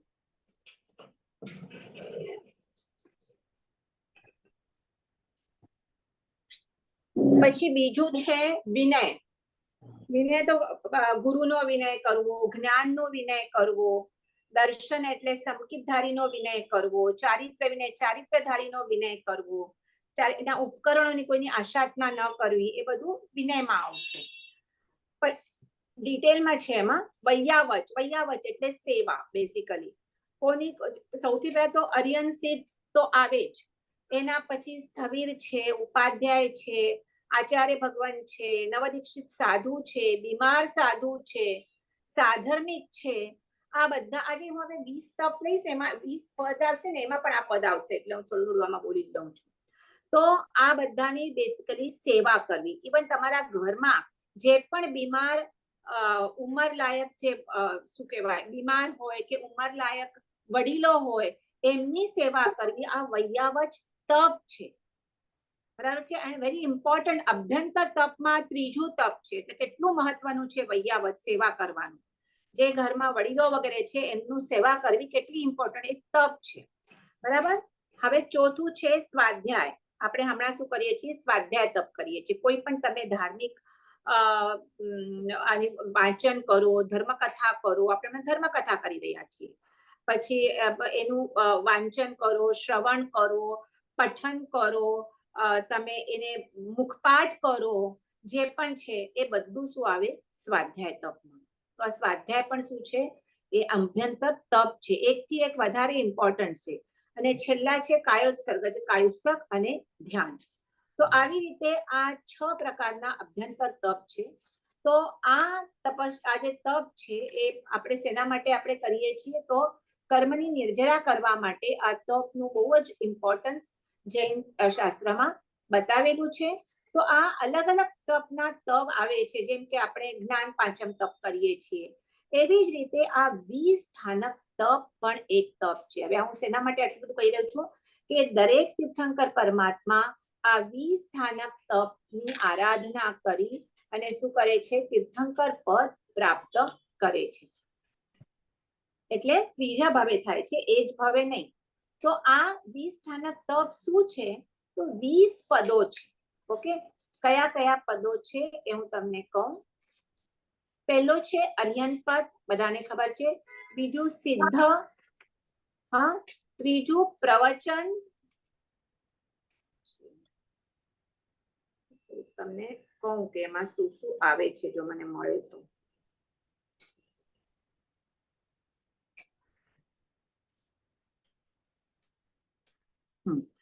અર્યન પદ તો બધાને ખબર છે. પછી સિદ્ધ પદ, પછી પ્રવચન. પ્રવચન પદમાં શું આવે? ચતુર્વિધ સંઘ આવે, જીનવાણી આવે, તીર્થ આવે. આ બધું પ્રવચન કહેવાય. અને ચતુર્વિધ સંઘ એટલે સંભવનાથ ભગવાને અને આપણે આ જે પદ છે, તો એ કોઈ પણ એક પદની અથવા એકથી વધારે પદની આરાધના કરી અને આ બધા તીર્થંકર પરમાત્મા જીવોએ આરાધના કરી અને તીર્થંકર પદ નામ કર્મ બાંધ્યું હતું. એટલે આ જે બધાનું એક એક એક્ઝામ્પલ આપેલું છે દરેક પદનું. તો આમાં ત્રીજા પ્રવચન પદની આરાધના કરીને સંભવનાથ ભગવાને તીર્થંકર નામ કર્મ બાંધ્યું હતું, એવું આમાં આવે છે. એટલે એમણે 1 વર્ષ સુધી જે બધા લોકોની સેવા ભક્તિ કરી એનાથી. પછી પ્રવચન પદ, પછી આચાર્ય પદ. આચાર્ય પણ બધાને ખબર છે. પછી સ્થવિર પદ. સ્થવિર પદ એટલે શું? કે સ્થવિર એટલે જે સિનિયર સાધુ હોય, જ્ઞાનમાં સિનિયર હોય, પછી દીક્ષા પર્યાયમાં સિનિયર હોય, એમને સ્થવિર કહેવાય. એટલે એ જ્ઞાનમાં તો હોય જ સિનિયર, એટલે બીજાને પણ ભણાવે અને લોકોને સ્થિર કરે ધર્મમાં, તો એ સ્થવિર કહેવાય. તો એ સ્થવિર પદ પણ છે. પછી એના પછી ઉપાધ્યાય પદ. ઉપાધ્યાય એટલે જેમણે દ્વાદશાંગીનો અભ્યાસ કર્યો છે, પોતે આખો વખત જ્ઞાન સાધનામાં રત રહે છે અને બીજાને પણ એ જ્ઞાન સાધના કરાવે છે. એને શું કહેવાય? ઉપાધ્યાય. જે 5 પરમેષ્ઠીમાં 4થું પદ આવે છે. 7મું ઉપાધ્યાય. પછી 7મ સાધુ પદ, પંચમાવ્રતધારી. એના પછી સમ્યક જ્ઞાન. જે જ્ઞાનના આપણને ખબર છે કેટલા ભેદ છે જ્ઞાનના? 51 ભેદ છે. સમ્યક જ્ઞાન એટલે સાચું જ્ઞાન, સાચી સમજણ. અને 51 આજે આપણે જ્ઞાન પાંચમીના જે 51 આપણે 51 નું ક્રિયા કરીએ છીએ, કેવી રીતે 51 ભેદ હોય છે? તો જ્ઞાનના ભેદ 5: મતિ જ્ઞાન, શ્રુત જ્ઞાન, અવધિ જ્ઞાન, મનપર્ય જ્ઞાન અને કેવળ જ્ઞાન. મતિ જ્ઞાનના 14 ભેદ, 28 ભેદ, સોરી. મતિ જ્ઞાનના 28 ભેદ, શ્રુત જ્ઞાનના 14 ભેદ, અવધિ જ્ઞાનના 6 ભેદ, રુચુમતી મનપર્ય જ્ઞાનના 2 ભેદ અને છેલ્લું કેવળ જ્ઞાન. ટોટલ 51 ભેદ છે. એટલે આ સમ્યક જ્ઞાન છે. એના પછી સમ્યક દર્શન. આ બધા 20 સ્થાનકના જે 20 પદો છે એના હું નામ બોલી રહી છું. દરેક પદની આરાધના કરવાની છે. પેલા હું પેલા પદ બોલી જાઉં અને પછી તમને કેવી રીતે આરાધના એ આપણે જોઈએ. તો પછી સમ્યક દર્શન. સમ્યક દર્શન એટલે સાચી શ્રદ્ધા, દર્શન ખ્યાલ છે. પછી સમ્યક દર્શન પછી આવે પછી વિનય. જે આપણે કહીએ, આપણે જે આમાં વિનય આવ્યો છે, એમાં અંતરંગ તપમાં જે સૌથી પ્રથમ છે વિનય, એ વિનય પણ એની પણ આરાધના, એ પદની પણ આરાધના કરવાની છે. કેટલા બધાના વિનય આવે, બધા વિનય અહીંયા આપેલા છે. અર્યંતનો વિનય, સિદ્ધનો વિનય, ચૈત્ય વિનય, શ્રુત વિનય, ધર્મ વિનય, આચાર્ય વિનય, બધાના વિનય બતાવેલા છે. એના પછી ચારિત્ર્ય પદ. ચારિત્ર એટલે આપણે કહીએ કે વિરતિથી અટકવું, બરાબર છે, સોરી, અવિરતિથી અટકવું. જે આપણે દેશ વિરતિ 5મા ગુણ, આપણે 5 શ્રાવકના વ્રત ધારણ કરીએ દેશ વિરતિમાં આવે, અને સાધુના વ્રત ગ્રહણ કરીએ એ સર્વ વિરતિમાં આવે. ચારિત્ર એટલે વિરતિ ગ્રહણ કરવું. ચારિત્ર પછી એના પછી બ્રહ્મચર્ય. બ્રહ્મચર્ય બહુ જ ઇમ્પોર્ટન્ટ છે. જે બ્રહ્મચર્ય છે એના પણ 18 અલગ અલગ પાછા ભેદ આપેલા છે. બ્રહ્મચર્ય બધાને ખ્યાલ છે. પછી ક્રિયા, ક્રિયાપદ છે, જે અલગ અલગ ક્રિયા કરવાની છે એ ક્રિયાપદ છે. એના પછી દાન પદ છે, નહીં, પછી તપ આવે છે. ક્રિયા પછી તપ, સમ્યક તપ, જેના 12 ભેદ આપણે હમણાં જોયા. 6 બાહ્ય તપ અને 6 અભ્યંતર તપ. એના પછી દાન આવે છે. દાનમાં એને જ ગોયમ પદ પણ કહેવાય અથવા તો દાન પદ પણ કહેવાય. એના પછી જીનપદ. એના પછી સંયમ પદ. પછી અભિનવ જ્ઞાન.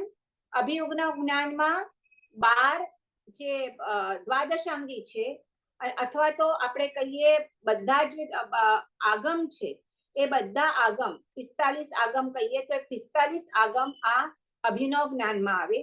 પછી 19મું પદ આવે છે એ શ્રુત જ્ઞાન. જે આપણે શ્રુત જ્ઞાન કહીએ એ 19મું પદ આવે. 5 જ્ઞાનમાં જે શ્રુત જ્ઞાન છે એ આ 19મું પદ છે. અને 20મું પદ છે તીર્થ પદ.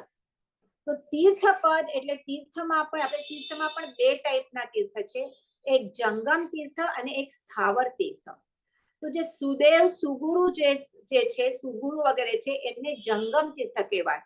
એટલે એ આપણા માટે હાલતા ચાલતા તીર્થ છે, આપણા જે સુગુરુ છે એ. અને જે આપણે સ્થાવર તીર્થ એટલે કે જે આપણે પાલિતાણા છે, સમેત શિખર છે, શંખેશ્વર છે, એ બધા સ્થાવર તીર્થ કહેવાય. તો આવી રીતે આ 20 પદ આપેલા છે. એ 20 પદની આરાધના કરવાની છે. કેવી રીતે આરાધના કરવી?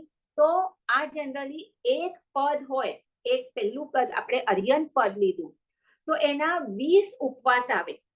આ 20 ઉપવાસ તમને 6 મહિનાની અંદર કમ્પ્લીટ કરવાના. જ્યારે પણ તમારી કન્વિનિયન્સ હોય ત્યારે એ દિવસે ઉપવાસ કરવાનું. પહેલું પદ છે એ દિવસે એની 20 અર્યંત પદના ગુણ કેટલા? તો 12 ગુણ. તો જે 12 ગુણ છે એ 12 ગુણના હું હવે દરેક તપ હોય, મને ખ્યાલ નથી સ્થાનકવાસી સંપ્રદાયમાં હોય છે, પણ જનરલી દેરાવાસી સંપ્રદાયમાં જે અલગ અલગ પ્રકારના તપ આવે એની ક્રિયા કરવાની હોય છે. તો એ આ 20 સ્થાનક પદની શું ક્રિયા છે તમને એકદમ શોર્ટમાં કહું છું. તો સપોઝ પહેલું અર્યંત પદ છે, તો એ જે અર્યંત પદના 12 ગુણ હોય છે, તો એ 12 કૌશક કરવાના, જે આપણે દેરાસરમાં સાથિયા વગેરે કરીએ. 12 લોગસનો કૌશક હોય અને એમનું આખું ચૈતવંદન, એમના સ્તવન વગેરે હોય.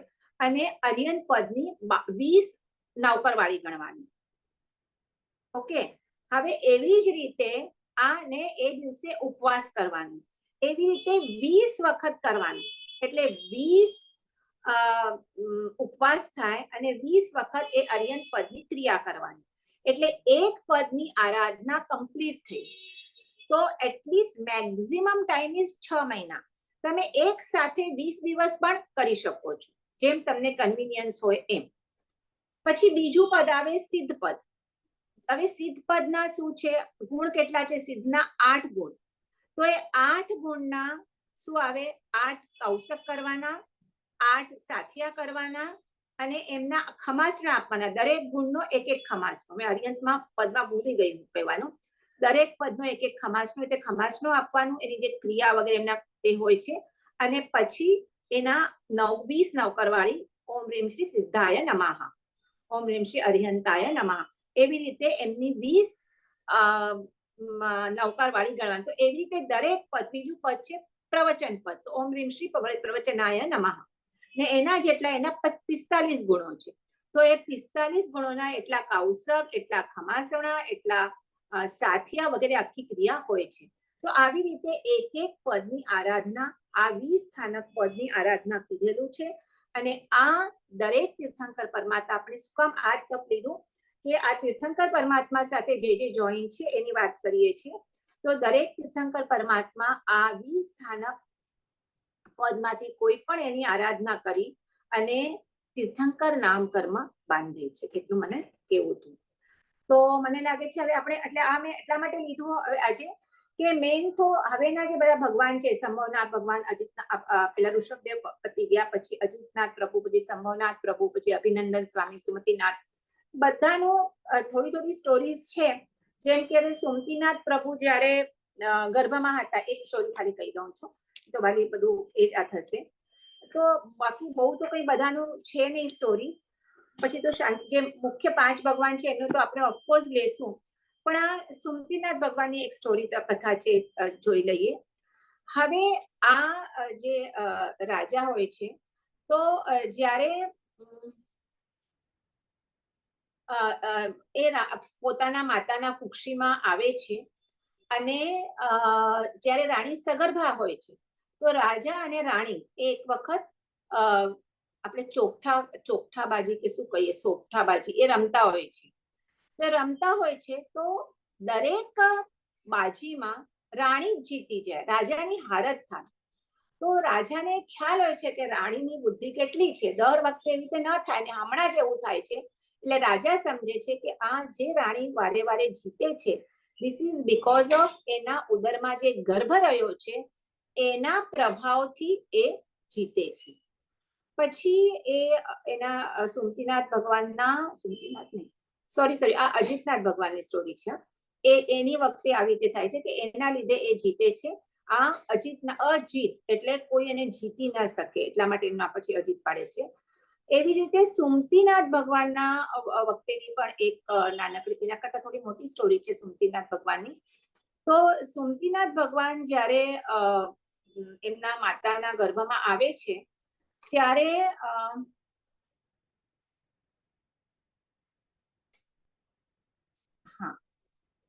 ઓલરેડી આવે છે કે ગર્ભમાં હોય છે હજી. તો એક વખત શું થાય છે, એમના રાજાના જે પણ ઝઘડા વગેરે હોય તો એ રાજ દરબારમાં આવે અને ત્યારે આવી રીતે કઈ આપણા શું કહેવાય હમણાં જજ ને એવી રીતે તો કઈ હતા નહીં. તો જે પણ લોકોના ઝઘડા ટંટાસ હોય એ રાજ દરબારમાં આવે અને રાજા એનો ન્યાય આપે. તો એક વખત એવી રીતે બે સ્ત્રીઓ અને એક પુત્ર કરીને એમના રાજ દરબારમાં રાજાના આવે છે. બે સ્ત્રીઓ કહે કે આ પુત્ર મારો છે. હવે કેવી રીતે ખબર પડે કે પુત્ર કોનું છે? તો એની એવી કથા હોય છે કે એકચ્યુઅલી એ એક શેઠ હોય છે અને એની 2 પત્નીઓ હોય છે. એ ત્યારના જમાનામાં શું કરે, લોકો પરદેશ જાય, હમણાં પણ જાય છે, અને ત્યાં જઈ અને જે પણ માલ વગેરે હોય ત્યાં અહીંયાનો માલ લઈ જાય, ત્યાં વેચે અને ત્યાંનો માલ ભરી અને વહાણથી અહીંયા પાછા આવે. તો આ 2 સ્ત્રીઓને સાથે લઈ જાય છે. હવે એક વખત એક સ્ત્રીને ત્યાં વહાણ ઉપર જ એની પ્રસૂતિ થાય છે and she delivered a baby. અને એ ત્યારના જમાનામાં હજી ઓછી ઓલી હોય છે એટલે બહુ લાંબી એમની મુસાફરી થતી હોય છે. એટલે એ વહાણમાં જ એ બાળકનું એ શું કરવા લાગે છે, એને મોટું કરવા લાગે છે. બીજી પત્ની, 2 પત્નીઓ મળી અને 2 સાથે મળી અને એ બાળકને ઉછેરવા લાગે છે. હવે શેઠ પરદેશ જાય છે, સારો એવો ધન કમાવે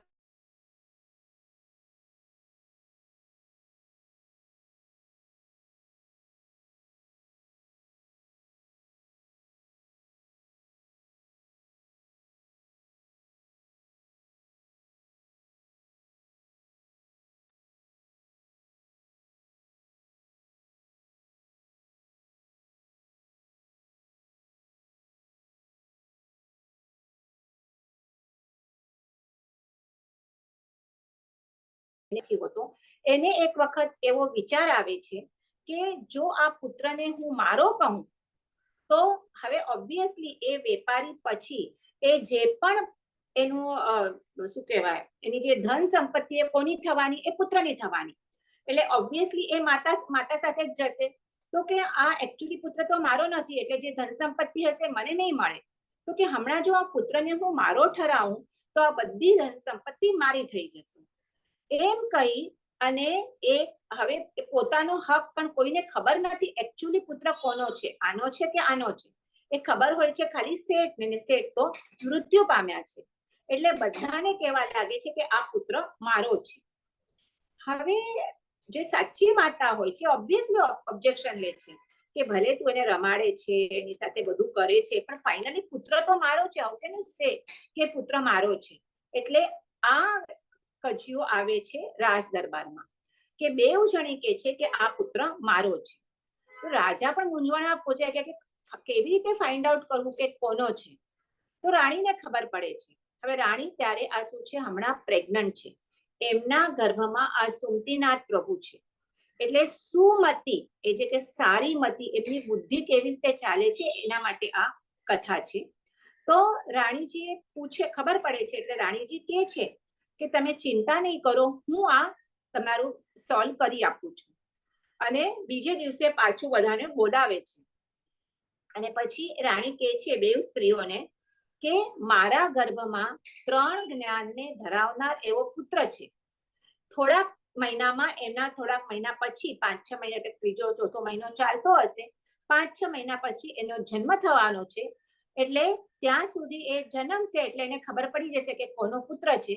ત્યાં સુધી આ પુત્રને મારી પાસે રાખો, અને જ્યારે એ મને કુંવર જન્મશે અને યોગ્ય વયનો થશે, તરત કઈ જન્મીને તો બોલવાનો નથી, યોગ્ય વયનો થશે ત્યારે એ બાથી કોનો બાળક છે એ મને કહેશે, ત્યારે હું એ માતાને એ બાળક સોંપીશ. તો રાણીજીનું આ કથન સાંભળીને જે અપર માતા હોય પછી ઓકે નો પ્રોબ્લેમ, મને ચાલશે, ત્યારે તમે કહેશો કે પુત્ર તો મારો જ છે, તમે ફાઇનલી મને જ આપવાના છો. પણ જે સાચી માતા હોય છે એ વિચાર કરે છે કે આટલા બધા વર્ષો સુધી હું મારા પુત્રને કેવી રીતે હું અળગો રાખું.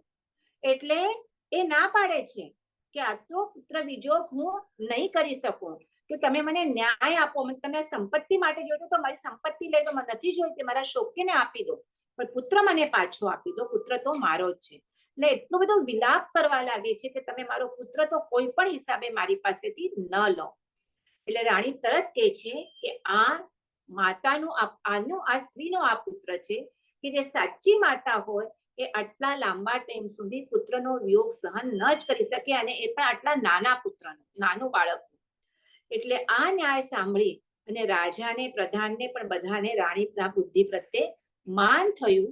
અને એવી રીતે આ સુમતી કહીએ ને કે આ એવી રીતે આ સુમતીનાથ ભગવાન જ્યારે પેટમાં હોય છે, ત્યારે ગર્ભમાં હોય છે, ત્યારે આ એક આવી રીતે એક સ્ટોરી આપણને આવે છે. તો આવી રીતે બધા ઘણા ભગવાન છે, દરેક ભગવાનનું આપણે કંઈક નથી જોવાનું, પણ જે શાંતિનાથ ભગવાન છે એમના જે જન્મ પૂર્વની, જે એમના પૂર્વ જન્મની જે કથા છે એ આપણે જોશું. એવી રીતે નેમનાથ ભગવાનના 9 ભવની આવશે, પાર્શનાથ ભગવાનના 10 ભવની કથાઓ આવશે, તો એ આપણે જોશું. એમની સાથે સાથે જે હશે એ જોઈ 24 તીર્થંકર પરમાત્માની સાથે જોઈ, અને પછી જે એની સાથે સાથે વચમાં જે બેઉ જે કથાઓ આવતી જ જાય છે એ આપણે જોતા જશું. એટલે કેવી રીતે ફ્લો ચાલે છે તો એમ કરી અને હવે આવતી વખતે આપણે જોઈએ શાંતિનાથ ભગવાન પર આવશું, તો ત્યાં આપણે આવશું. શાંતિનાથ ભગવાન, કુંતનાથ ભગવાન અને અરનાથ ભગવાન, મેં પહેલા પણ કીધેલું, ત્રણેય ચક્રવર્તી પણ હતા અને તીર્થંકર પણ થઈ ગયા છે. ચિનાકના વિરુદ્ધ કંઈ બોલાયું હોય તો ઈચ્છામી કરાય. થેન્ક યુ, સરસ સમજાવ્યું.